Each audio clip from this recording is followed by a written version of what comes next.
So this Sunday, actually, you guys know we're going to be celebrating the Feast of St. Antony. So he's one of our patrons of the church. And I thought to talk about his life a little bit. And I don't know, has anybody here ever read The Life of St. Anthony by St. Antony? So I read it maybe like 15 years ago. And I haven't read it since then. And when I was reading it again, it's very interesting how the writing of St. Antony is just so incredible about St. Anthony. And we'll just talk briefly about some of the, what I want to focus on is quickly talk about his life, and then we'll talk about his ministry, not just his ministry in the desert, but also his ministry with the monks and his ministry actually in Alexandria, and just talk about some of the lessons that we can learn from St. Anthony. And one of the things that was really striking when I went through the book again is how sanctified he was. And one of the things that I learned from reading about it is how his most important mission was discipline, or self-discipline. And his strive in life was to reach the ultimate discipline, which is how he died when he had completed that struggle. So we know that St. Athanasius is the one who wrote the Life of St. Anthony. This is about 50 years before St. Athanasius was born.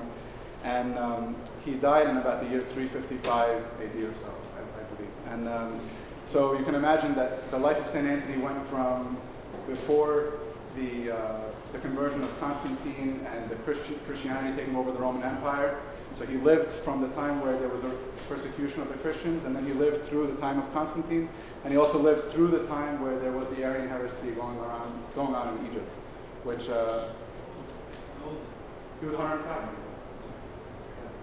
250 to 350. Tell me 250, 255. That's 5 years. 251 to 356 AD, apparently, something like that.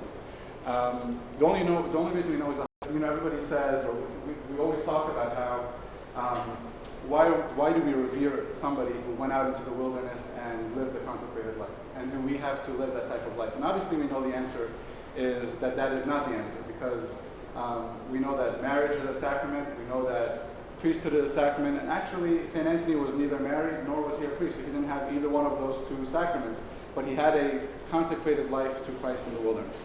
And one of the things that allowed him to do that was he was an extreme introvert. And one of the sayings early in the book, it says that St. Anthony, not caring to associate with other boys, but all his desire was, as it was written of Jacob, to live a plain man at home. And we know that he had a very wealthy upbringing, but what's interesting about him is that he really didn't care about all that wealth. And that's why it was easy for him to consecrate his life in the desert, because he didn't care about all that wealth.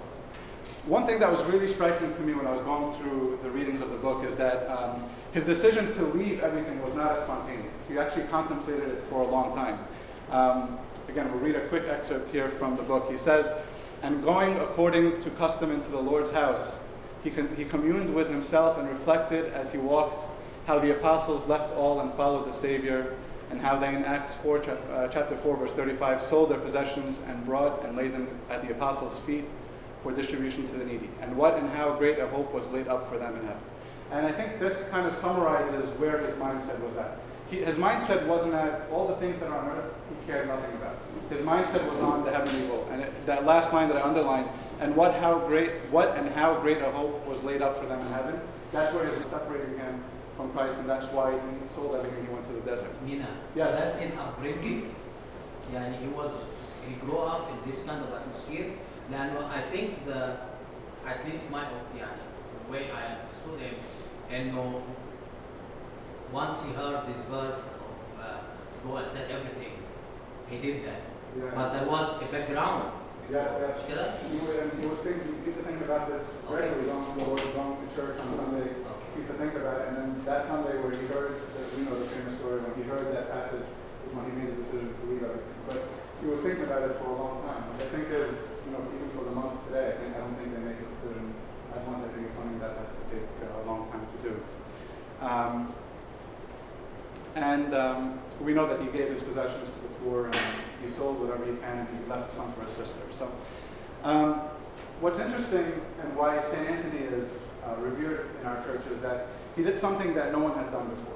Back in the days of St. Anthony, there was no such thing as going out all the way into the desert and living that life. If somebody wanted to live a life of solitude, which happened in those days, what they would do is they would go to the outskirts of the city, and they would make tents for themselves, or little places for them to live, and they would live the life of solitude, going back to the village to get food and water and whatever it was, but then they would go and live the life of solitude in those places.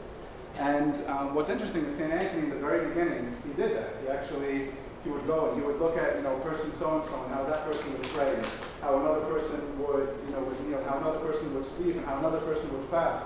And, as we go through the passages, it's amazing that what St. Antony wanted to do is perfect the discipline. And he wanted to discipline his body. And he did that by admiring all the virtues that he saw around him. And he kind of took all those virtues and he made it into the St. Antony that we know and that we admire because of what he did. We talked about this already. So, one of the quotes here in parentheses at the bottom, it says, Antony, after he had seen this man, there's one man that was at the village, he imitated him in piety and he returned. And what St. Athanasius writes is so beautiful. He says, having got from the good man, as it were, supplies for his journey in the way of virtue. Because his goal was the virtue and his ultimate goal was eternal life. And we know, I'll go through this quickly. There's many points I'm going to skip. But, we know that he didn't just, when he went into the outskirts of the city and lived the life of solitude in the very beginning, he didn't just do nothing, actually, because that wouldn't make sense, right? He has to do something. So praying, obviously, but he also served. And it was said that he did stuff with his hands, exactly what it is that he did with his hands. It's not mentioned by St. Athanasius. But, one thing that it said is that he used to work with his hands, and the proceeds that he used to make, he used to sell it to buy bread, and the rest of it he would give to the poor.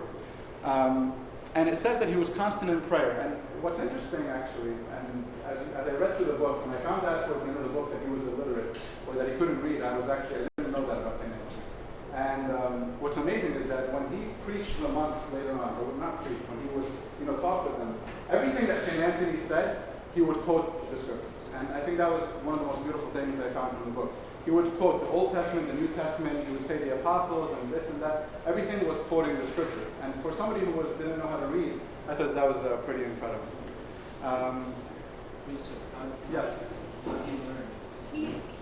think this is what Chris told me. He was literate in Greek, I think it was, but at that time, if you didn't speak the language of the land, they were considered illiterate, even if they spoke a different language. So I'm not sure if that's an exact language, but I know he was literate in a different language than the language. Or maybe, I think he was literate in Coptic, but because Coptic, I'm sorry, but everyone else the spoke Greek. scriptures are in That's Greek. what it was. Yeah. He understood Coptic, but everyone else spoke Greek, so they considered that illiterate, even if he spoke Greek. And even all the Gospels in the time were all in Greek, so the reading would be in Greek, and you wouldn't be able to read the Greek, but you would have to memorize the scriptures. I'm going to read this quote really quick because I thought it was really beautiful, and it's what I just had talked about. This is how he perfected the discipline and how he reached the ultimate point of virtue that we admire in St. Antony. St. Athanasius writes, he subjected himself in sincerity to the good men whom he visited, and learned thoroughly where each surpassed him in zeal and discipline. He observed the graciousness of one, the unceasing prayer of another. He took knowledge of another's freedom from anger and another's loving kindness. He gave heed to one as he watched, to another as he studied. One he admired for his endurance, another for his fasting and sleeping on the ground. The meekness of one and the long-suffering of another he watched with care, while he took note of the piety towards Christ and the mutual love which animated all. Thus filled, he returned to his own place of discipline, and henceforth would strive to unite the qualities of each, and was eager to show himself the virtues of all. He made them rejoice over him. They used to call him God beloved, and some welcomed him as a son and others as a brother. And so what's interesting is that when all these people would see him take virtues, if one person saw him take the virtue of kindness to the poor, for example, or another see him take the virtue of meekness, or whatever it is, when all these people saw him take these virtues, they actually, it was joy for them that St. Antony took these virtues. And when he was able to combine all these virtues together, that's slowly how he started to become a beacon or a light in the wilderness, and why people went to him later for spiritual nourishment, as we'll see. What's interesting here, and we'll take a little break to talk about this, is that his early years, and if you read the book, his early years were marked by an intense struggle. And the struggle that's written in the book by St. Athanasius is quite incredible. I mean, his struggle was to the point where one time he was so beaten by the struggle that they thought he was dead. And the struggle was first temptations, and it's amazing how that if you look at the progression of temptations that he endured in the wilderness, they first started with regular temptations, the love of money, or lust, or going back and protecting his sister, or whatever it is that the devil can, the thoughts that go into the mind. And St. Antony, again, he struggled and he disciplined himself to fight these temptations. And then the struggles took on different forms. And, we talked about it, we were going to read in the Cynic Psalm on Sunday, how there were, the voices of demons, or not the voices, or the temptation of, if he was in a specific vocation, and the lust, or the naked women, or the temptations that were constantly going around him. And what's interesting is, how do you make the difference, or how do you differentiate what we call spiritual warfare?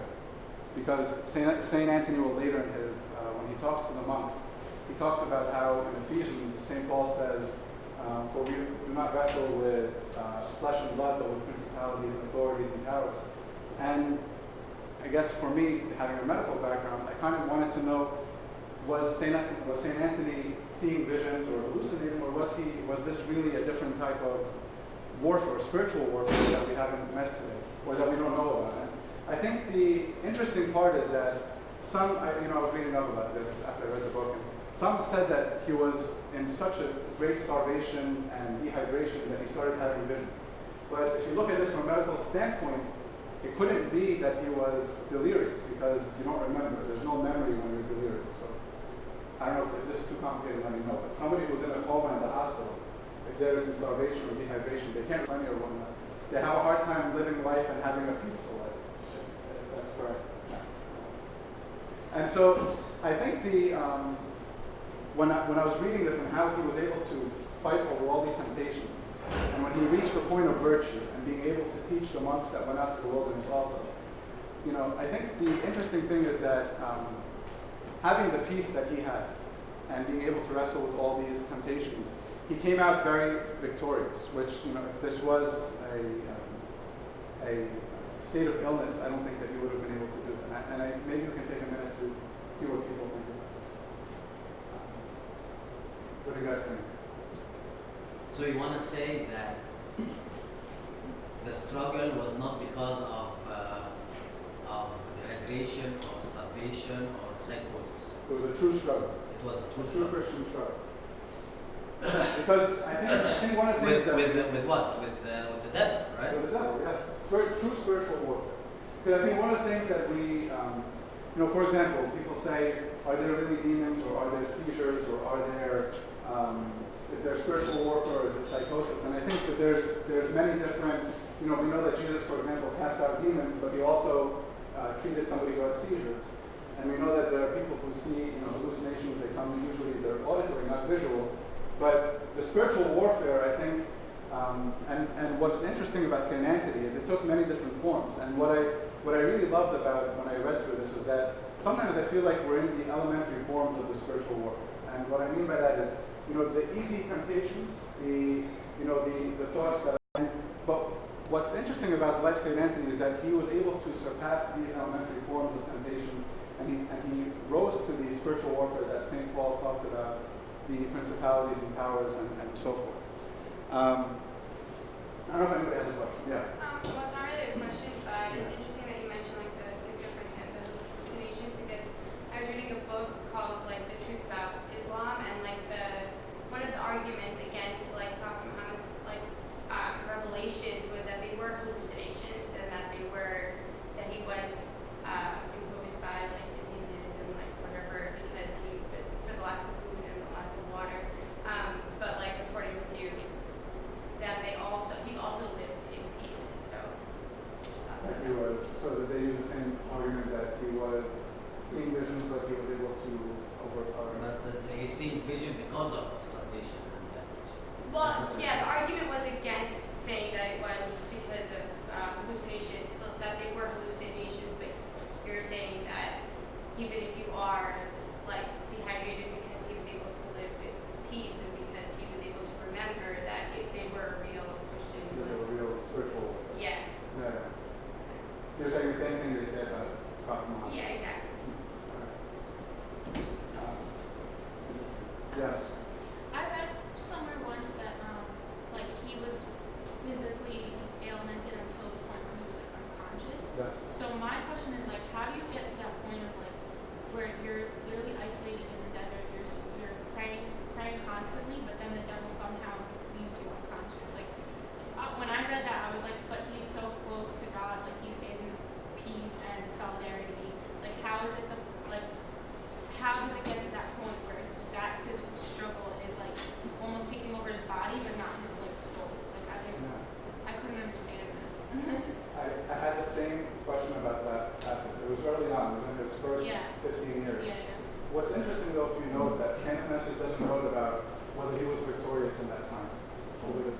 struggle.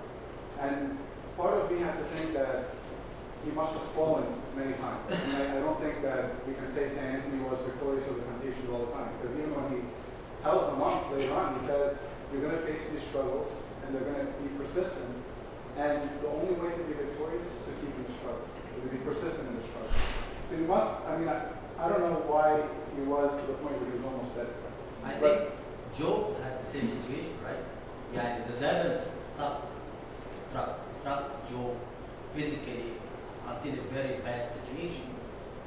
Physically, I mean, the devil can afflict pain on us, or can, Like when he physically, he can. It's not submission, no. Like not his soul. That's why the soul was saved, or because the soul was with Christ, in the struggle with Christ. Right. Yeah. So the devil can only attack the physical body. And again, one thing I want to say about that is that intense struggle where he, to the point of him almost being dead, I only saw it in the first 15 years, because he went from the age of about 18 or 20 to 35 was his kind of what I'll call it the training period. He went through the training of how to struggle in the spiritual warfare, and then after that, when he went 20 years without seeing anybody, I told him like his golden years, where he was really in his solitude, and where he just did what he wanted to do with Christ, and then of course after those 20 years he was forced by his acquaintances and the other people who went into the desert that forced him to come out and to teach them how to perfect the discipline, and when he told them about the virtue. بس مين يعني spiritual warfare does not end, and it not because we are living with Christ it means that we're not going to have any warfare with the devil. Yeah. So and we have to realize that living with Christ does not mean that we're going to be peace or everything is going to be rosy. That doesn't happen. Not physically and not even spiritually.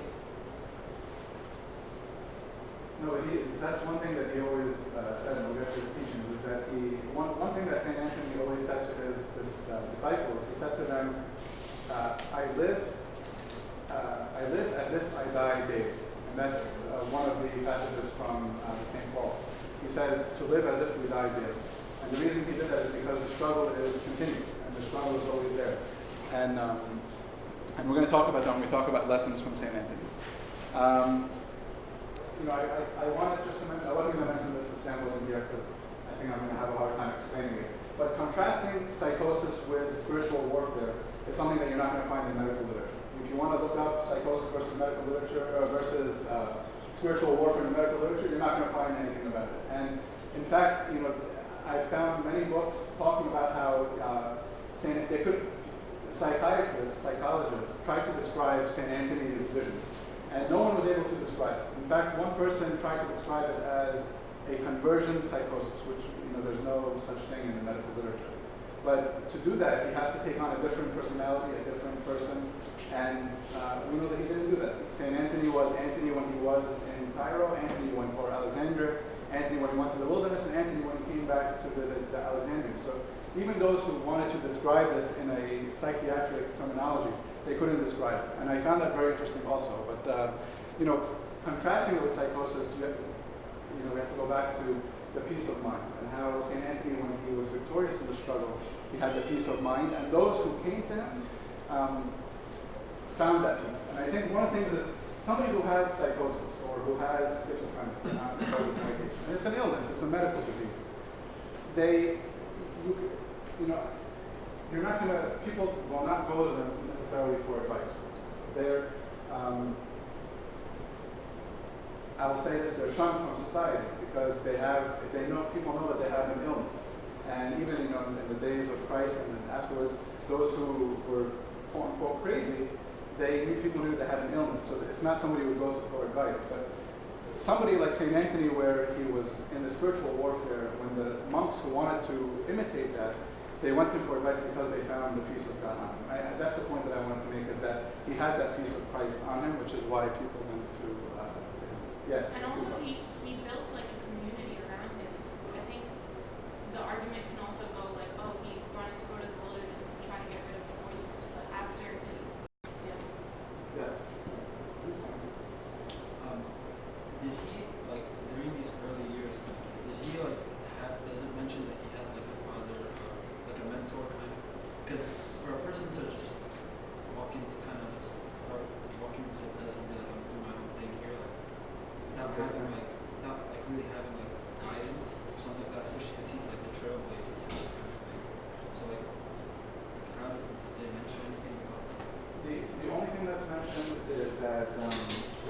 first started that struggle, he would go to the different people in the outskirts of the village, and he would get like the advice or the discipline from each of them. But he didn't have one. It doesn't mention that he had one specific thought. At what point did you meet St. Paul in his life? Didn't he go and... Or Yeah, didn't he go and... Isn't there a story about like the dog or something? Story of the dog. I mean, not the... the Lambertons. Oh, Emma. I mean, Emma, not St. Paul. That's what I meant. What point did he see? Oh, did he meet Emma Saint- Paul. So it's not mentioned in the book of St. Anthony.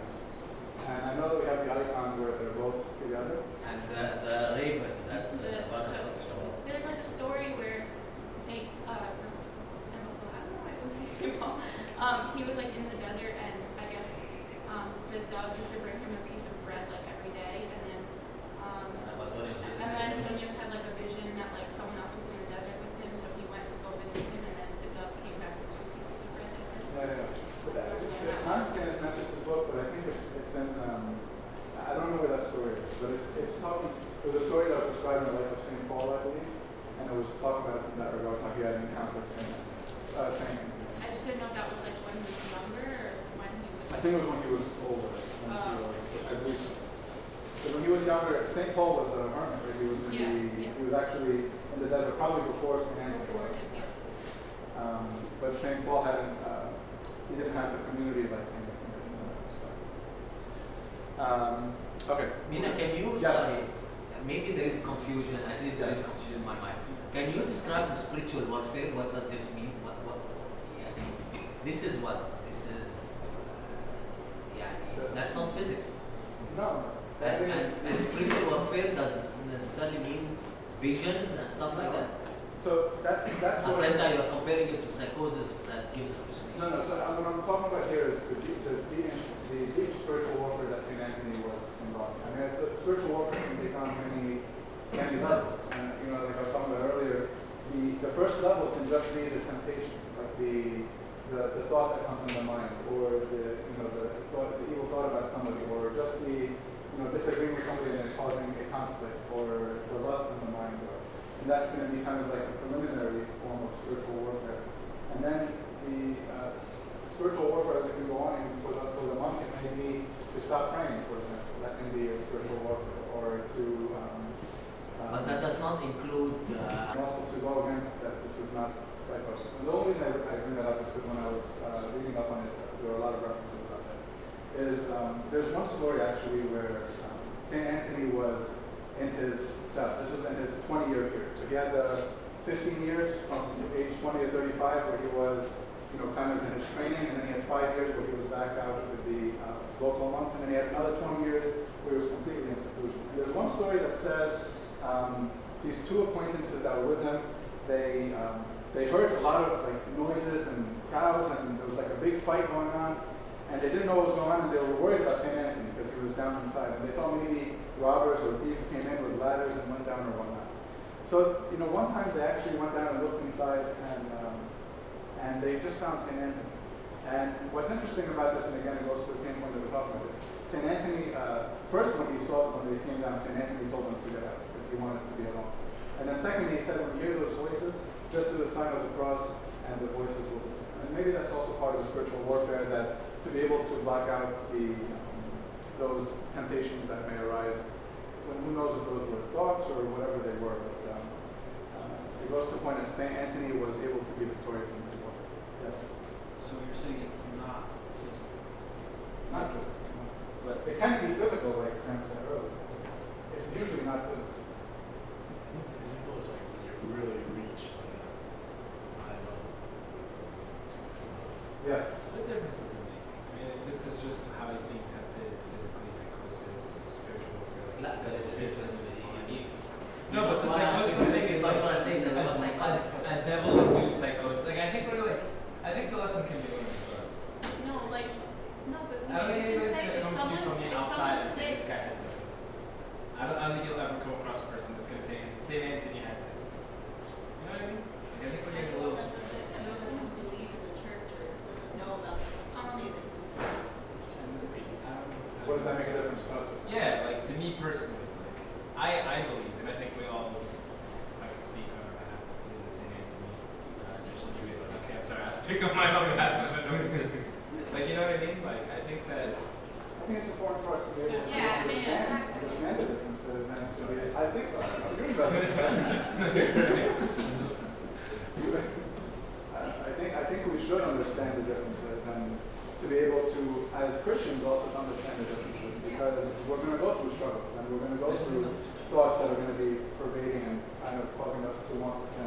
Yeah. I think though, like in St. Anthony's case, the devil wasn't victorious in like those elementary school types of temptations. So like he had to take it to the next step. Like he kept having to take it to the next step. Whereas for us, like every day he's victorious. Like we don't pray. We're not in constant prayer. We're not like reading the Bible daily. So like that, like we're lazy. Like he's victorious in our daily, like yeah. So like for us to compare that with St. Anthony, like St. Anthony was so strong where like he didn't let those things, like he was in complete isolation. So the devil had no choice but to do that too. Yeah. So we can't compare like us with someone. No, I completely agree. That's why I was saying for us, we never got past the elementary. Yeah. Although with that being said, I forget where it is, but St. Paul says that God does not allow any of us to get tempted beyond what we're able to handle. I think that's First Corinthians. But I think that St. Anthony, because he was able to handle so much, I gave him more. Same thing with Job. The same way Job was tempted to the point where he lost his family. Same type of situation. Let's keep going here. So I'm going to skip a lot of this. So one thing that St. Athanasius writes in the book that I thought was really interesting, I put little quotes or excerpts from the book as I felt as we went along. One thing he says is St. Athanasius, he writes, the devil was fearful that in a short time Antony would fill the desert with a disciple. And for somebody to say that, St. Athanasius, he was not a monk. He was us in the world. He wasn't married, but he lived in the world. He was completely, absorbed with taking care of the church and the service, and most of his life he spent fighting against the Arians and the heresy. For somebody who didn't live in the desert to say this, it's incredible that St. Anthony's reputation, he had this reputation, that he was like a beacon or a light in the wilderness. And this is, of course, why he is so esteemed in the church today. There's one other story, actually, and this also goes to spiritual warfare. St. Anthony, when he was walking one time, he found a whole pathway that was filled with gold. And Gold, yeah. And, given his background as being wealthy and growing up, it says here that when he saw the gold, he marveled at the quantity, but passed it by as though he were going over fire. So he did not even turn, but hurried on at a run to lose sight of the place. And kind of again alluding to how he went out in the struggle. This is kind of the example of running away from temptation that St. Anthony shows. I'm just giving little examples here and there of what I found through reading the book. A couple of other things. Yes. It's a good point that you brought up, like the running away from temptation thing, because the Egyptian mentality and the Coptic mentality is like, well, we have to struggle and make ourselves like cry and punch ourselves in the face while we're praying, so we can feel like a struggle. Yeah, pretty much. And like it's never like we can like move away from temptation to keep ourselves, but it's kind of like a prideful thing in our religion in itself. The complete opposite of what we're raised to know, to like stay, just fight. You don't have to fight, you can just walk away. It's not an aspect of our religion, but more of an aspect of our culture. Yeah. Right.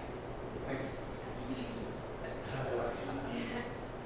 true. We mix culture Our culture is our religion.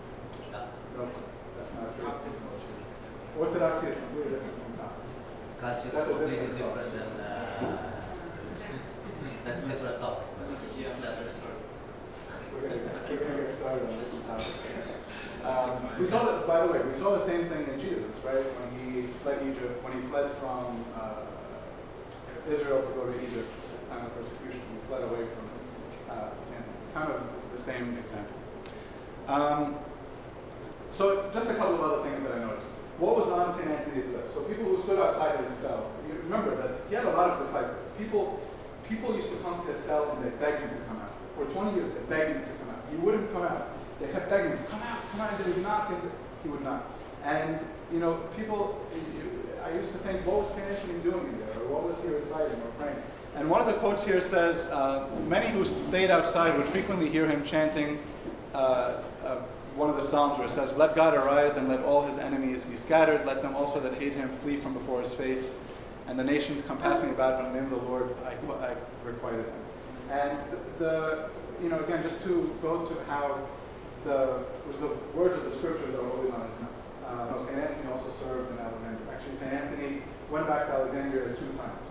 I don't know if you guys know, but the first time he went back to Alexandria was at the time of the martyrs. So this is about the year between 300 and 310 AD.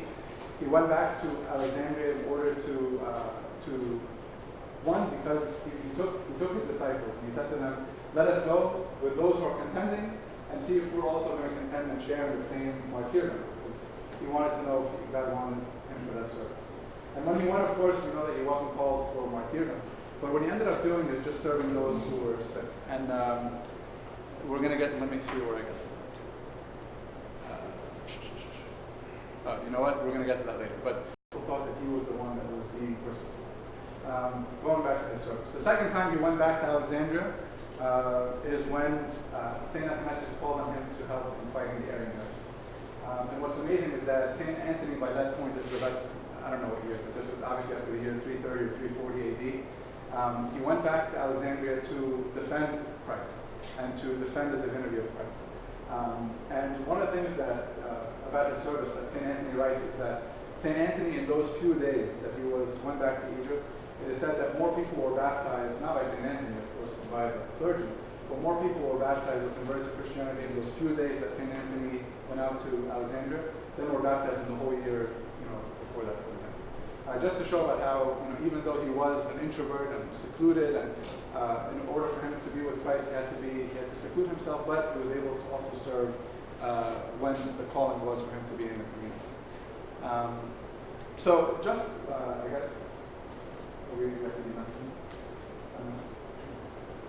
A couple of things about his preaching, and things that I don't think we had ever seen these quotes of St. Anthony that I thought were incredible.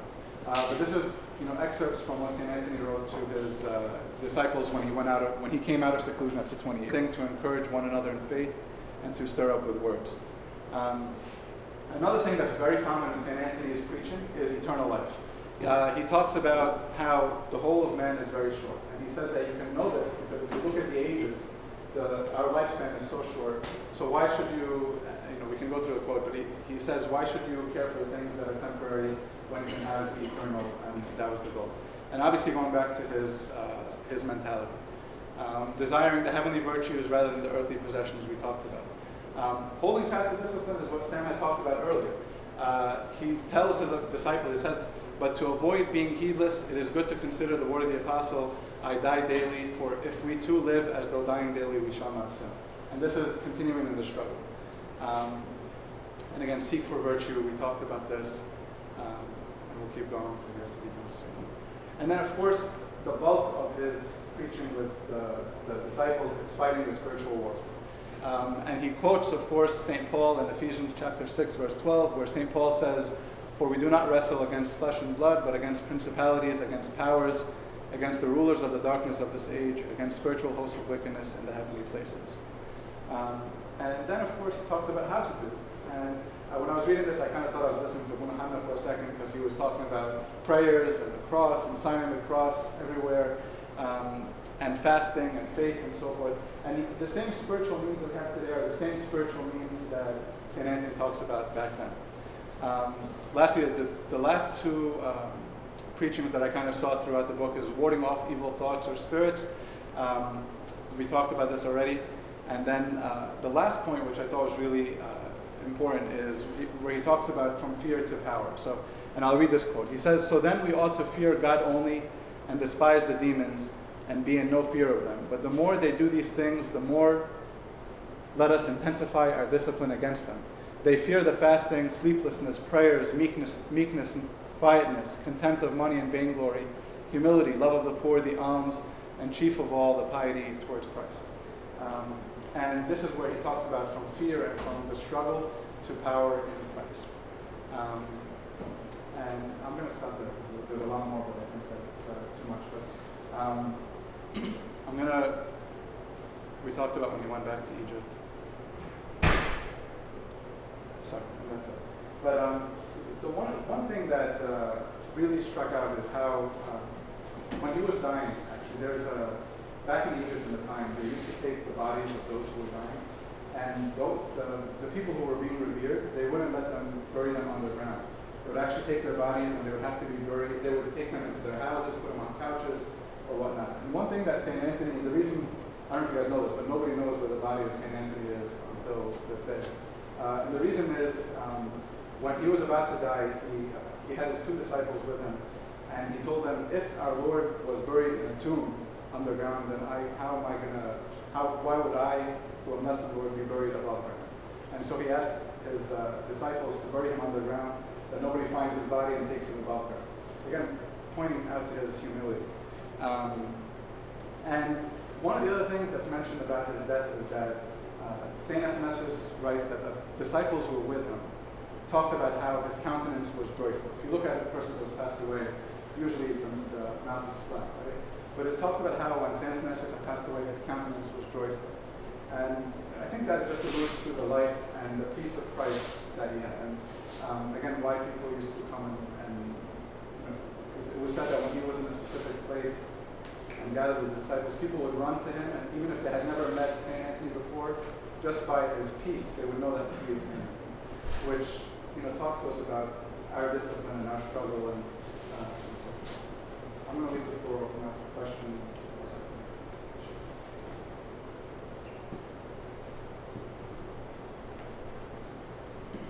Any questions? Yes. Do you know how many people or how many monks there were with him when he died? Like, what was the number? When he died, he only had two. He only had two. Yeah, so he went, so there's the inner mountain where he was, and then the outer mountain where he went into the cell, and then the inner mountain where the monks would be. So a little bit before he passed away, he went to where all the monks were gathered and told them that he was going to pass away, but then he went back to his cell and he died with his tumor. But these are the monks that were with him? Yes, they were taking care of him because of his old age. No, you said that there are other monks. Oh, this is like the community. that Yeah, he had started. talking about the community that started when he died. Oh, how many monks were there?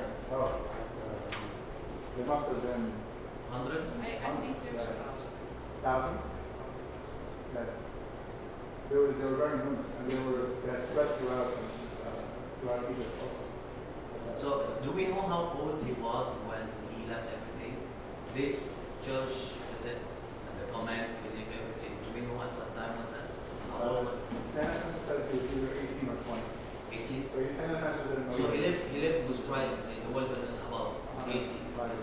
Or 80, sorry, 80 years.